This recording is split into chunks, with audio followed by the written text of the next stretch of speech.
You right? Thank you. Morning. Hi. How you doing? Times must be tough. How you doing? Why would you say that? No reason. Prime? Didn't realise it was fancy dress. Prime? Just look for skiing afterwards. See the Steve McQueen movies? Know them very well. They look good. Ready when you are, Elliot. Good morning, Eddie. Morning. Can you just explain how the mood around the place has been lifted after Tuesday night? Yeah, it's been nice to see players with that feeling of winning and enjoying life, and yeah, everything looks different when you win. So I was delighted for the players on Tuesday. They gave everything to the match and got rewarded with a massive win.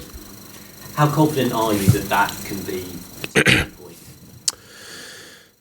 Well, that remains to be seen. I think we've got to do the work on the back of that win to consolidate it and use it to push us forward. I think it was a big moment in our season in lots of different ways. It was so important we won here at home, and the crowd were so good with us, and feeling that interaction with them I think is so powerful.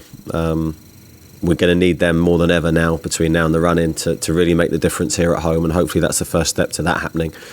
But also just for the player, I think you can see when we scored our first goal, the difference it made to the players, the feeling in the group, the way that we played. Everything was transformed. Now we have to use that in the games coming up, and of course starting here against Arsenal. Callum Wilson ended his goal family, if you like, in the Premier League with a goal against Brighton. I mean, have you noticed a difference about him in the last couple of days, and is he more upbeat and confident? To be honest with Callum's always upbeat.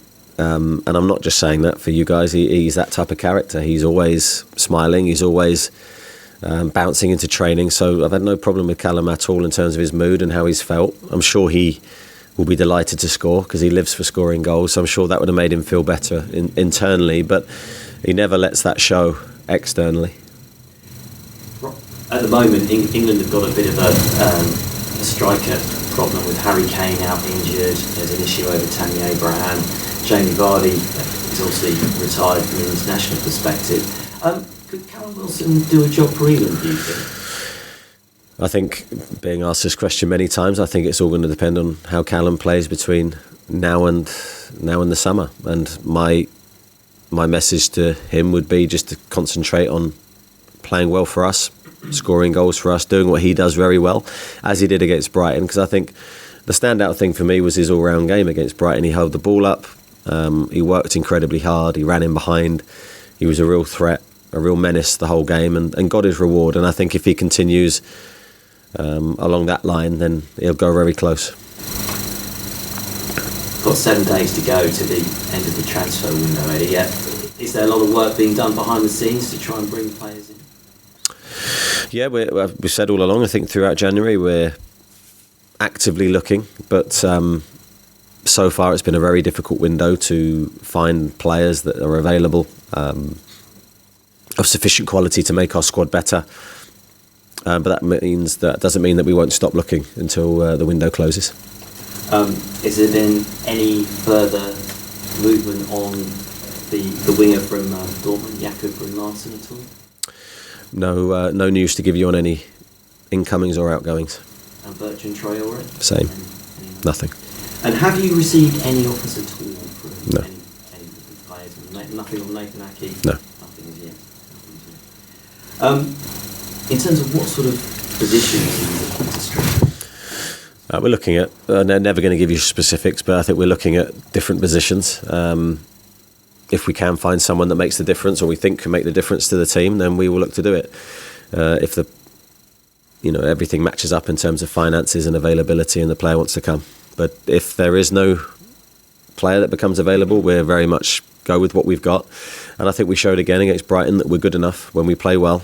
We're good enough to win games, and we're good enough to stay in the Premier League. We've done an interview with Romelu Lukaku, who's told us that he's urging players to take matters into their own hands in terms of if they receive racist abuse, because he's concerned that federations, governing bodies aren't doing enough. What would your reaction be if a player decided to walk off the field if they were racially abused?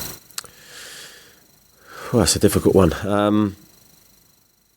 I don't know. I think my train of thought would be there needs to be a planned protocol on behalf of the team rather than any one individual making that decision on his own. I'm not sure that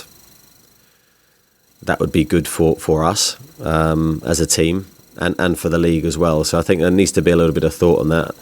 Romulu's more than welcome to his own opinion, of course. I'm not criticising that. I just think having a planned structure in place would be a much better way of doing things for us. But I mean, the principle, do you think that governing bodies should be doing more to prevent? Well, certainly if racism continues, which it has done, then the punishments being handed out aren't enough. I think that's very clear. And until it's gone from the game totally, I think there'll always be questions raised about what's going to happen in the future and what the punishment should be. But clearly I think the punishments at the moment, as I said, aren't enough. And just one more from me. Arsenal in the FA Cup on Monday. Obviously, preserving your Premier League status is the priority. How do you see the competition? Because previously you've made quite a lot of changes for the Cup game. Yeah, we have. I think I always back the squad and I always back the players that we pick to be good enough to win the respective game. I think we'll look at who we have fit and available. We have a very small squad to pick from. We do have injury concerns over some of the players that have been playing every week in the Premier League, and I've made that clear for some time now. There are players playing with injuries that ideally, probably, if we had a full squad to pick from, wouldn't be playing. So we'll wait and see what team is available. We do have a couple of injury concerns. I won't go into individual names, but we have a couple of players that are struggling. And just one thing that I forgot to ask you. There was a report this morning that Bournemouth might be interested in Danny Rose. Is there anything you can tell us about that? Absolutely nothing to tell you on any incomings, I'm afraid. Thank you. Pleasure. Okay.